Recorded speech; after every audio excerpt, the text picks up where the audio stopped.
Bonjour à tous et à toutes. Alors aujourd'hui, petite pensée sur comment être parfaitement heureux, ou tout du moins le plus heureux possible. C'est une bonne question. Bien sûr, il y aura toujours des circonstances adverses, on aura toujours des difficultés, des empêchements, des contraintes, des contrariétés, des tas de choses qui vont nous barrer le chemin. Et selon l'importance de ces empêchements, ou même plus grave en fait, selon leurs conséquences, elles peuvent avoir plus ou moins de poids et d'impact un petit peu sur nos vies. Des impacts positifs ou négatifs d'ailleurs, parce qu'on ne sait jamais. En fonction de ce qui se passe, on ne sait pas quelle sera l'issue réelle, quelles seront les conséquences. On peut se douter si c'est négatif ou positif. Donc pour ce qui est de l'importance des choses, que les choses ont sur nous, en fait, il serait plus juste de dire, en fait, selon l'importance qu'on leur accorde. Parce que vous savez bien, en regardant un petit peu le stoïcisme qu'on étudie ensemble, quand quelque chose se présente à nous, on émet un jugement dessus, on donne une certaine valeur, on donne plus ou moins d'importance à ce qui se présente à nous, à nos yeux, qu'on se représente après. Hein. C'est notre choix, c'est notre propre jugement, c'est nous, en fait, qui laissons entrer ou pas, ou plus ou moins, les choses en nous. Les choses, elles sont elles-mêmes, elles sont ce qu'elles sont. Hein. Elles font pas ça exprès pour nous embêter. Les choses se présentent à nous et nous, on se les représente. C'est nous qui décidons, en fait, de la place qu'elles vont prendre dans notre esprit, dans nos préoccupations, dans notre journée, dans notre gestion de la journée, et même de notre vie à plus grande échelle. Après, si on arrive à pousser ce principe plus en avant et plus largement, en fait, plus en hauteur.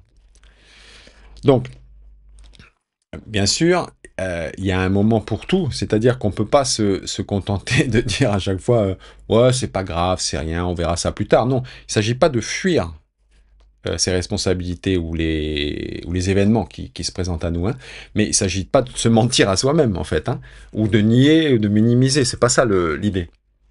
En fait, ce qu'on cherche à faire, c'est d'être le plus objectif possible, c'est-à-dire de voir les choses telles qu'elles sont, en essayant vraiment de ne pas se laisser déborder par nos émotions et l'enchaînement d'idées après que le petit train ou le petit cheval qui va galoper, des idées qui sont plus ou moins fantasmées. Au départ, il y a quelque chose de réel, on est d'accord, mais après nous, tchac, on imagine quelque chose, on représente et on fait notre train of thoughts, comme ils disent en anglais. Hein. Cette étape se passe en nous-mêmes, dans notre tête, notre esprit, c'est nous. Hein. Donc, ne pas se laisser déborder, par nos émotions, au point qu'elles prennent le pas sur la réalité. Il faut toujours revenir un petit peu à la réalité, et pas que nos émotions se substituent à l'état réel des choses. Hein, comme je dis souvent, les choses se présentent à nous, elles sont ce qu'elles sont, et nous après on se les représente. Vous voyez le truc? Donc, c'est sûr que les émotions existent, elles font de nous des humains, justement. Il ne s'agit pas de réfréner. Un stoïque, c'est pas pas avoir d'émotions, c'est pas possible. On va pas essayer de les éliminer, c'est pas possible. On est des êtres humains, on obéit, mais justement, on n'obéit pas qu'à nos instincts, contrairement aux animaux. C'est ce qui fait de nous des humains, justement. De ressentir les choses au-delà de ce qu'elles sont. On donne un sens, on donne une signification. On ne reçoit pas, on ne perçoit pas juste les choses comme ça. On les traite. C'est ce qu'on appelle dans le stoïcisme les représentations. D'accord ? On ressent donc les choses un petit peu au-delà de ce qu'elles sont. On projette autre chose. Des fois même, on peut projeter un peu de nous-mêmes, suivant notre historique, nos expériences malheureuses ou heureuses. On teinte les choses un petit peu comme si on avait des lunettes, vous voyez.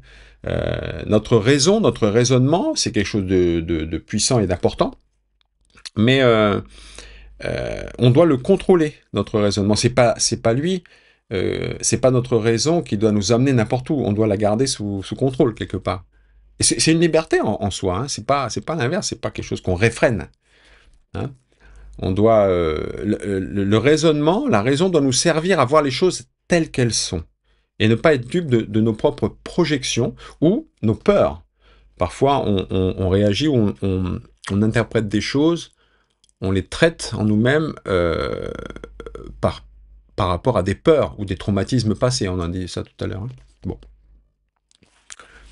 Bref, qui est-ce qui contrôle nos pensées? Je vous le donne en mille. Nous-mêmes, bien sûr. Personne d'autre ne peut le faire. Sauf s'il y a manipulation mentale, mais ça, c'est encore une autre histoire.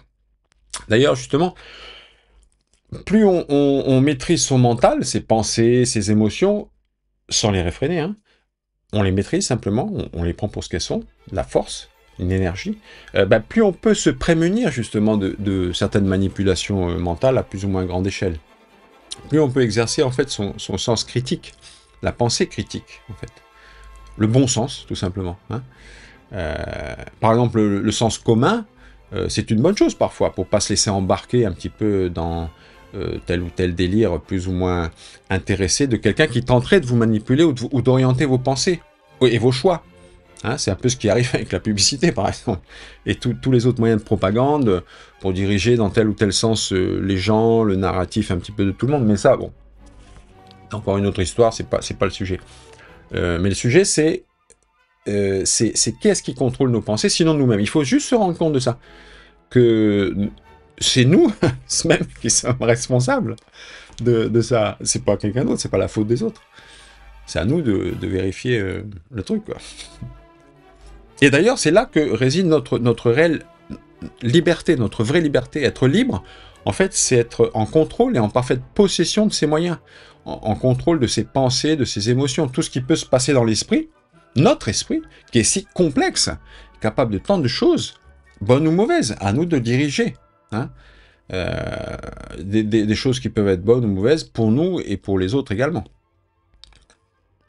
Donc, pour terminer sur cette notion de bonheur, hein, là c'était la question un peu au début de la vidéo, comment être parfaitement heureux, eh ben, il faut reconnaître que c'est très lié à la notion de liberté, bien sûr. Être heureux, c'est être libre.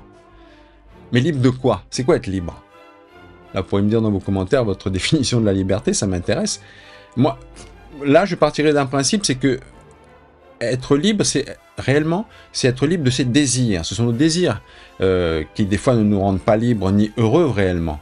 C'est utile, le désir, c'est indispensable, c'est un petit peu un carburant, c'est une énergie qui nous pousse, qui nous tire vers quelque chose. Mais il faudrait qu'on essaye de ne pas être esclave de nos désirs, sinon, du coup, on n'est plus libre. Franchement.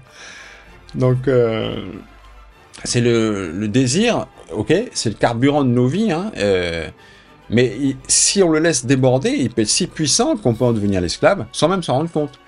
Et des fois, on pense que céder à nos désirs, c'est de dire que ah bah là, c'est le bonheur, c'est la joie, je suis libre, moi je fais ce que je veux. C'est pas vous qui faites ce que vous voulez.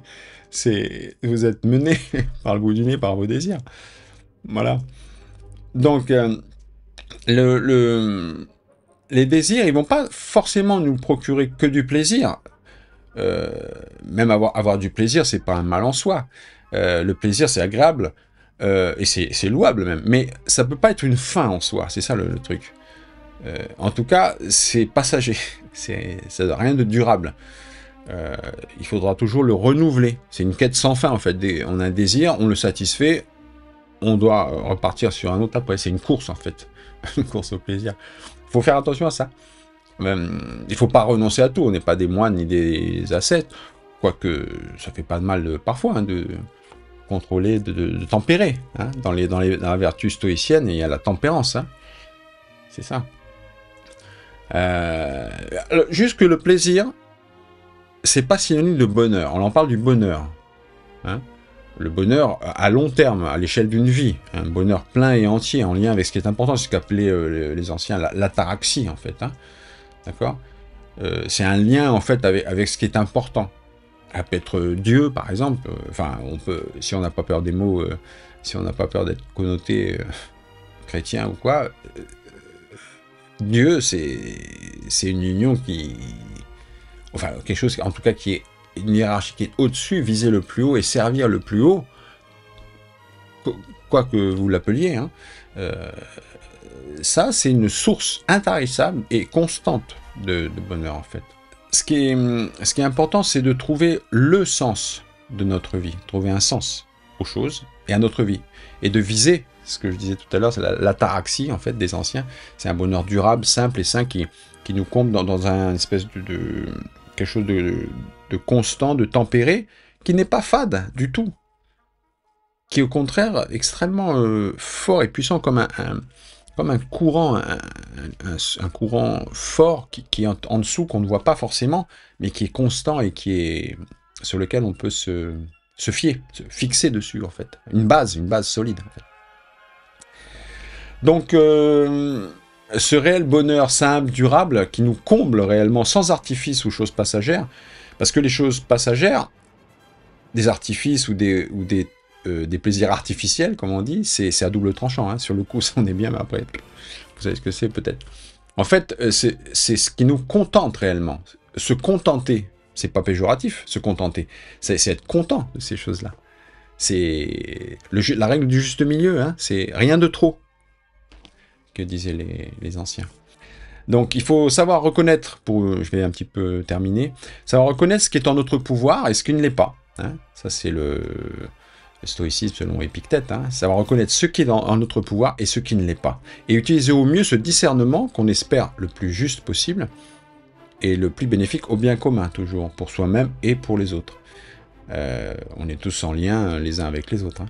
Donc la reconnaissance de ce lien, c'est aussi une clé cruciale du bonheur.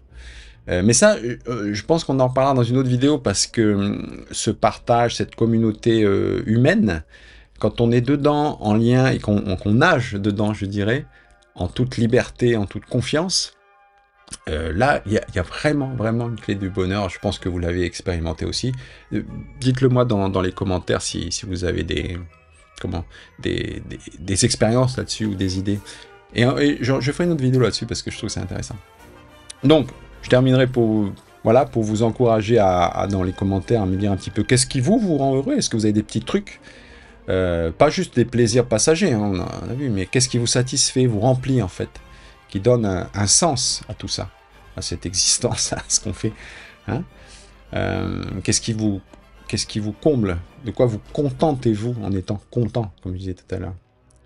Voilà, je vous remercie, j'espère que cette petite pensée partagée vous aura touché ou apporté quelque chose, mais surtout, partagez donc, ça veut dire, s'il vous plaît, dites-moi un petit peu, vous, vos idées là-dessus sur le bonheur. Qu'est-ce que le bonheur? Enfin, c'est une grande question, mais voilà, comment accéder qu'est-ce que c'est que le vrai bonheur, quoi.